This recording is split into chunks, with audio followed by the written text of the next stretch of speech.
Hey my loves, welcome to today's episode, which is all about self-love. Welcome to or welcome back to Growing with Kat. I'm your host Kat, and this podcast is all about helping you find ways to balance and unify your mind, body, and soul.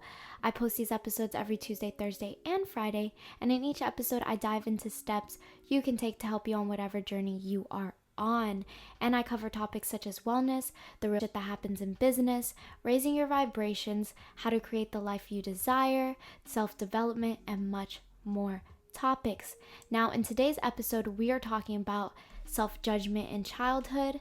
It begins with yourself, how loving yourself is not selfish, how self-acceptance can help pave the way to self-love, how to show yourself some love. So this being the first episode of this month, I really wanted February to be a month where we talk about self, aka self-love, self-acceptance, self-awareness, and much more. I want this month to be about you working on yourself to cultivate not only self-love and awareness, but to also cultivate the life you want and to be the person you have always wanted to be. January was all about creating a successful 2021, and this month is all about diving deep into yourself to cultivate and work on the person you want to be. I am very usually transparent about most things, and to be honest, my confidence has been crap because of stupid freaking numbers on a stupid scale. Like literally. Numbers on a scale have really gotten to me at this point. This goes for bigger and smaller people. I'm personally dealing with being underweight, and I have not been underweight since middle school, and it feels really like defeating because I did deal with like an eating disorder in middle school, reason why I got so skinny. And so being underweight again, it's like, it feels like, I don't know, I'm like back. Like I just don't know. Like I understand like we fluctuate and that's just everyone, and it just sucks. It just really does because everyone just makes you feel unhealthy and they're just like, "Oh, do this, do that." And it's like I already do that. But the doctor said that they were going to check my vitals, and if my vitals are good, then I'm okay. If my vitals are bad, then yeah, it's a problem. So hopefully my vitals become good. Like sometimes I wonder if I ever fix the problem. It just brings you back to like so much. Like imagine never like just, it just sucks. It feels like you're unhealthy. It feels like sometimes I feel like I'm ugly, but like I like how I look. But every time I see the numbers on the scale, I'm just like, ugh. And it sucks. It really does. So literally I don't weigh myself because the number is not going to tell me if I am healthy or not. At the end of the day, that is not going to tell me that I'm healthy. Now I know I am underweight, and I also know that if I eat a bunch of crap, I will gain weight and be at the perfect number for my weight. But that's just the thing. That number doesn't mean I did it in a healthy way. And the same goes for someone who is overweight, doing these horrible diets that truly are ruining them on the inside to bring that number down. I don't know why.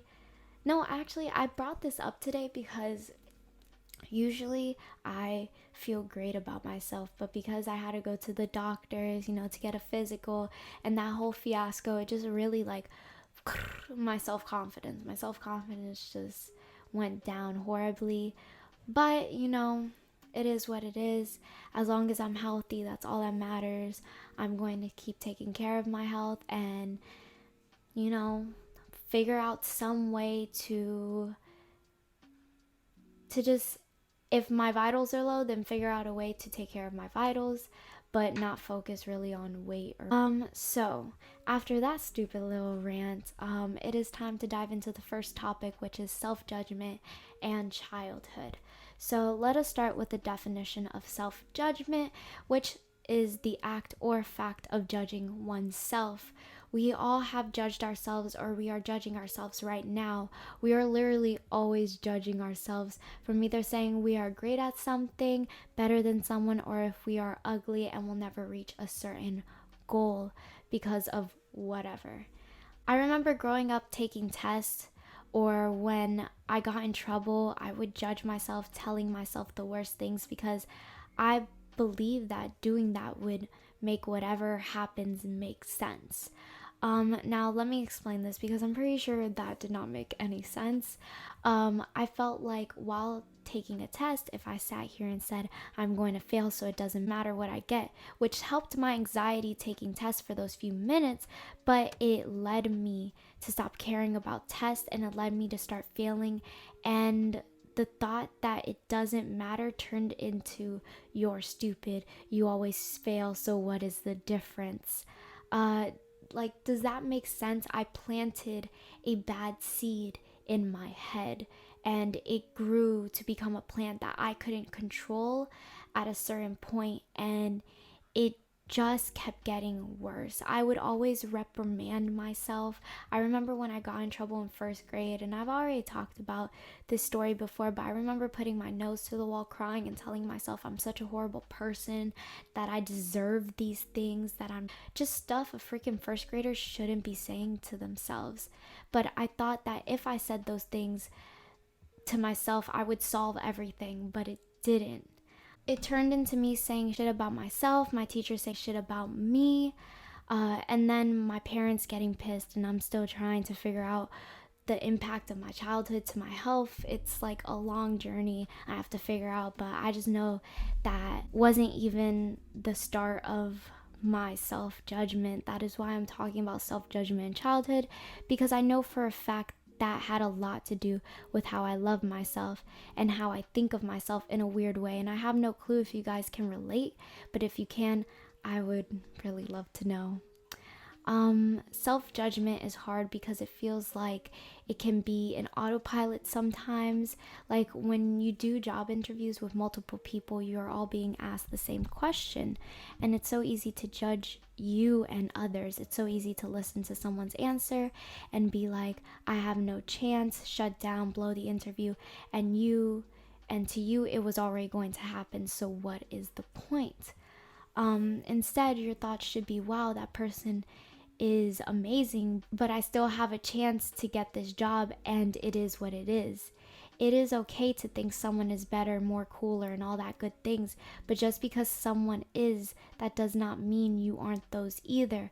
But we tend to think only one person can be that.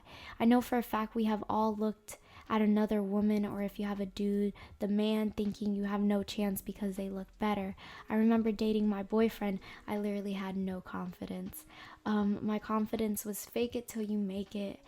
And I remember getting so scared that a prettier girl was going to take him from me, and that is just not the way to think. And gratefully, I do not think like that no more, but it was not easy at all. Same thing with work. I actually finally am selling my New Year New Intentions workbook for $15. But if you go to my website, you can get 20% off on your order. And when it came to looking at prices and wanting to sell it, it was so easy to sit here and think that I was not good enough, because who am I? I truly think that I didn't start selling it in January because I was scared, and I had all these judgments in my head, and it stopped me from advancing in my business. And I promise I may not be perfect, and I may judge myself throughout each step of my work, but I will not let my self-judgments and fears stop me from doing new and amazing things, even if it scares me. Like, I want to push everyone to do what they want to do, even if there are multiple people doing it, because you are you and you are unique. It begins with you. Self-acceptance, self-love, self-care all starts with you. You cannot expect to start loving yourself because of someone else. Remember that saying? If you don't love yourself, no one else will love you. Or just think, just because you do a business with a friend to help push you, that they are the reason you did the stuff that scares you. Don't get me wrong, they did help you, but you kept going, you kept trying, you still put your work in. And what I mean is when you do something with someone, to be like that push, you at the end of the day, let's say if you want to go bungee jumping off a cliff for some fucking reason, and you bring your friend, and your friend really pushes you to do it and to like jump, when you jump and you enjoy that moment, that was because you decided to jump.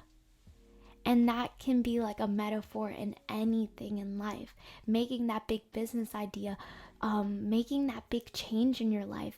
At the end of the day, you can sit here and ask your friend, hey, what should I do? And she can give you all this advice, but you are the one who makes that change. You are the one who decided to, you know what, I'm going to get off of my ass and do this, or I'm going to stop being scared and do this. You are the one. They helped you, but you still did it.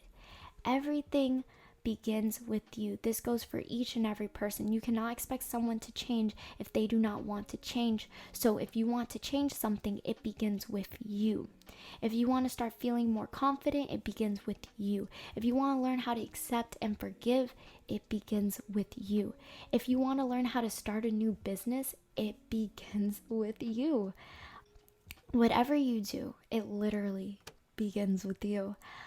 You literally do not know how much I need to say this, because we are so powerful and we can do so much, but we fear things we have never done before, or the self-judgment is so much, and we fall into thinking it is true, and we get stuck in a rut we can only get out ourselves. And when you want to change, it is all up to you to make that change. And guess what? You can. Whatever is on your mind, you can do it. If you want to sell something, if you create something and you want to sell it, you can. You got this. And even if you ask your friends to help you and all this stuff, to give you that push, to, promote it, even though they do that, you still made that decision. Even though if you ask your friend, hey, would this be a good idea? And she's like, of course. And you create it, that was still your decision to create it. And this goes for everyone. You also can't expect, if it all begins with us, you can't expect someone else to change just because you tell them. That's also something you need to keep in your head. If someone tells you, hey, you need to change this, you're the one who chooses to change it. So you can't expect to tell someone else, hey, you need to change this, because it's up to them. If they don't want to change it, they're not going to change it. So don't think in your head that you can change someone else. You can only do stuff for yourself. You can only change yourself. So worry about yourself. If you don't like what someone's doing, you have the choice. It begins with you to get up and go. And yeah. How loving yourself is not selfish. I feel like this is a notion a lot of people think, at least me, and I'm just going to read what I put because I put a lot of knowledge. So to be honest, I thought self-love was selfish at first. I thought treating myself when no one could treat themselves was so selfish of me.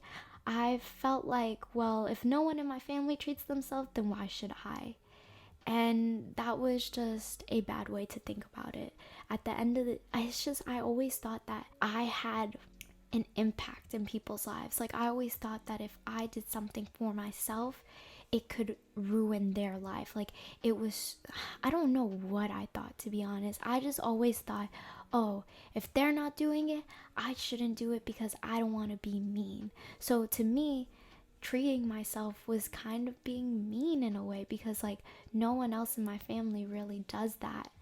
And one big thing that kept me working, and again, I do not blame anyone, because everything you do, you choose to do, even if there are other factors that pushed you. And what I mean of this is when I would work 90 hours, mostly because I saw how hard my mom worked, and I believed it was selfish of me not to work as much or more than her, because I felt like I was a loser if I was not making money.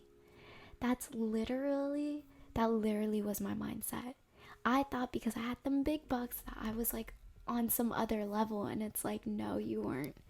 Like I was like rearing my life off up.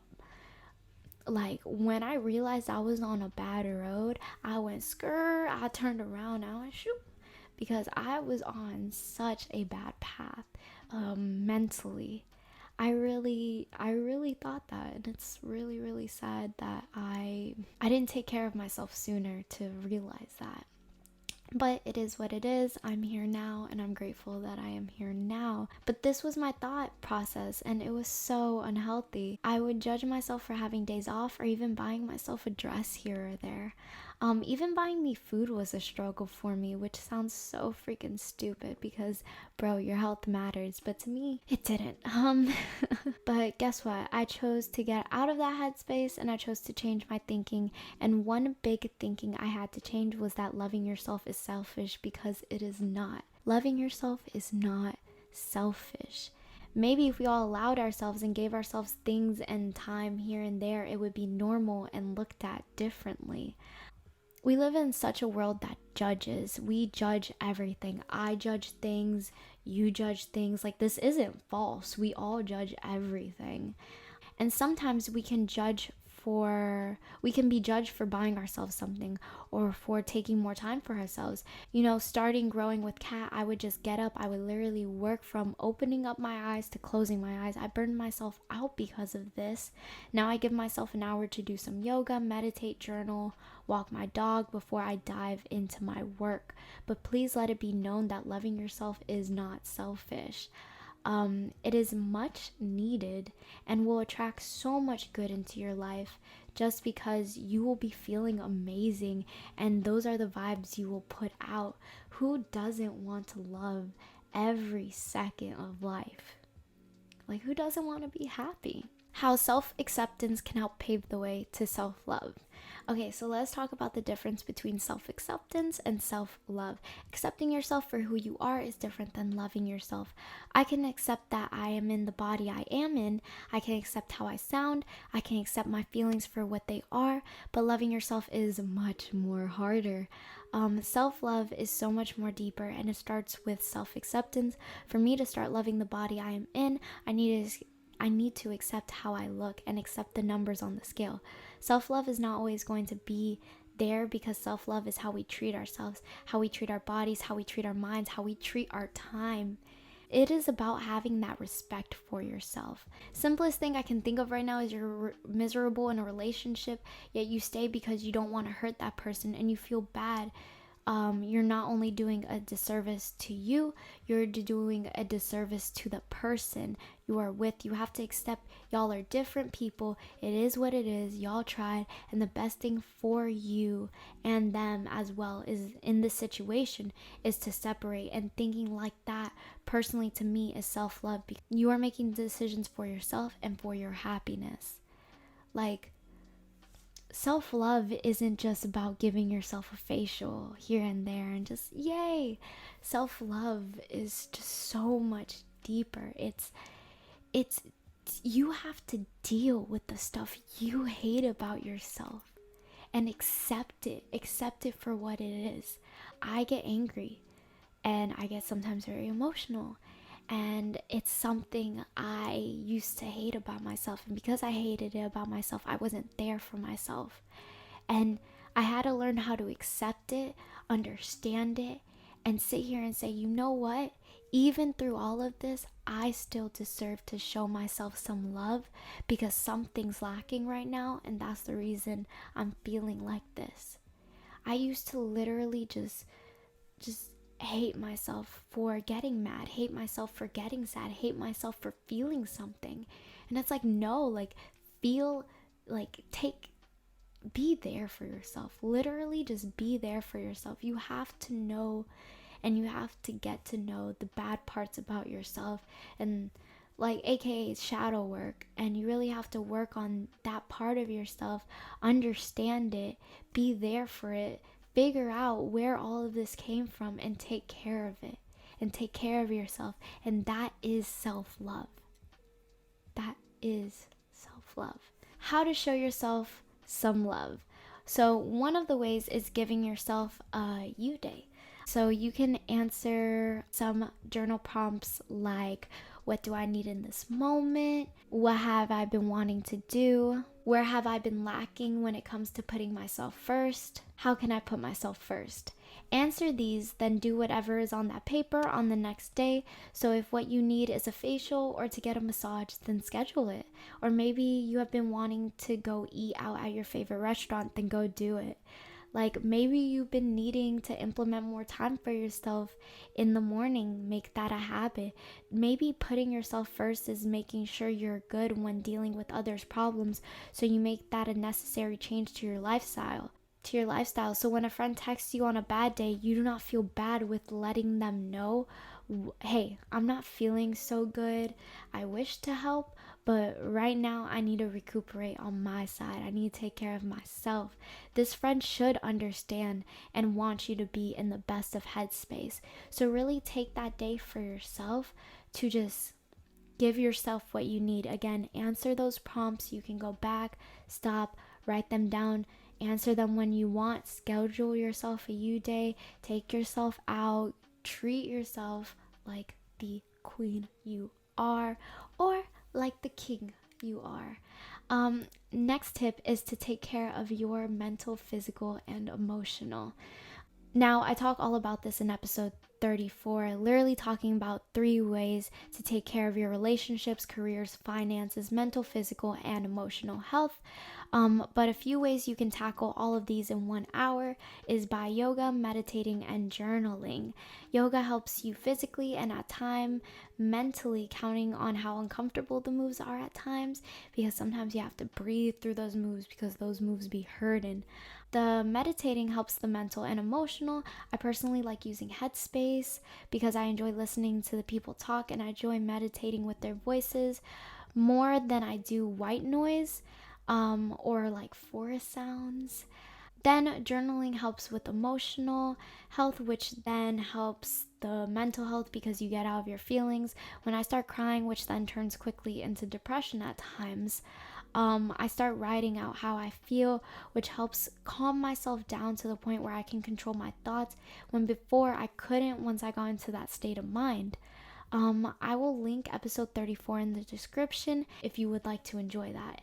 I also do enjoy using my 2021 New Year's New Intentions workbook, and if you click the link in my bio, you can get 20% off your order of your $15 purchase on this amazing workbook, which literally helps me create the life I desire. Next tip is to strive for a positive mindset every day. Always try to end the day on your best foot. Sometimes you do not wake up great in the morning, and it happens, but as long as you try to get yourself out of that mood and or mindset, it will help make the end of the day better than what you woke up as. Why wouldn't you want to feel more better at the end of an amazing day than what you woke up as? I have a whole episode talking about how to improve your mood in the morning, which I will also tag down below because it is such a great episode. I do talk about staying hydrated, not jumping on social media right away, listening to motivational people, and other tips to help you in the morning. But seriously, I try to stay as positive as possible, but as long as you try and you're always listening to yourself and how you feel, you will have amazing days. My next tip is gratitude. So literally, gratitude is the freaking attitude. Things can be taken away from you in a snap, so say what you are grateful for every day, at least 3 things. I actually love using gratitude to manifest. So let us say in this episode, I would write in my journal, I am so grateful for the ongoing large amount of love and success my self-love is not selfish episode has reached. It has made such a big and powerful impact in my beautiful listeners' heads. I will do this for many things, and I do this to help me create the life I desire. I also say what I am grateful for in the now, actually. To be honest, I'm thinking of making an episode all about how I manifest using gratitude, but on YouTube. So let me know if you would like to see that, because I am actually thinking of creating it. My next tip is enjoy your cravings. Now, I know this sounds like just food, but I mean all cravings, from food to a new book to a new outfit to even some bomb sex. Sorry, mom. Literally enjoy your cravings. Of course, know too much of something is not always good, but sometimes those chocolate croissants just be in your head, and you're going to regret if you do not indulge. Of course, indulge at your own. Of course, indulge at your own risk. Still, put your health first and keep your finances on check. But enjoy your cravings and live the life you want. Okay? If you want to take yourself out, take yourself out. If you want to give yourself facial, give yourself a facial. If you want to do some stuff, do them things. Have fun. Um, my next tip is jars filled of love. And I was thinking of making it yesterday and I didn't, but I mean, get little tabs of pieces of paper, write affirmations, mantras, quotes, words of advice, like whatever you want in these little like these little pieces of paper, and then you'll put them in the jar. You'll shake them whenever you want, whenever you need it, and you'll just pull it out. Like if you want, set an intention for what you're pulling out, but like that's personally what I would do. But then you can pull out this piece of paper, you read it, you affirm it, you say thank you to the universe or whoever, and boom, it's a jar filled of love when you need it. I love this cute little thing to have just when the day isn't going so well and you need a good little boost for yourself from yourself, because sometimes all you need is yourself at times. My next tip is to say no to whoever needs to hear it. I just wanted to make this a tip just because, like, respecting yourself and your energy is also showing yourself self-love, and literally no ifs, ands, or buts about it. So, to wrap it all up, I hope you enjoyed this episode where we answered, is self-love selfish? I am so grateful for you listening to this episode and to future episodes. Stay tuned for the next episodes because this month is all about diving deep into yourself to cultivate and work on the person you want to be. Remember, you can order your own 2021 New Year, New Intentions workbook for 20% off by clicking the link in my bio. This workbook is an interactive, downloadable workbook designed to help you create intentions for the new year and keep you on track monthly, weekly, and daily to help you create the life you desire. If you would like to if you would like to support me and my energy, then a rate, review, and even just sharing it to someone who may need to hear this and will go a really, really long way, and I truly appreciate it from the bottom of my heart. So you can support me also by following me on all my social media platforms, and if you do, let me know what video you came from. Please remember that I just speak on what has helped me on my journey and that I'm not a doctor at all. And always remember, you got this. You're amazing. And I cannot wait to see you on Thursday for the next episode, all about how to find your worth when you're not feeling good about yourself. See you soon, my loves. Bye.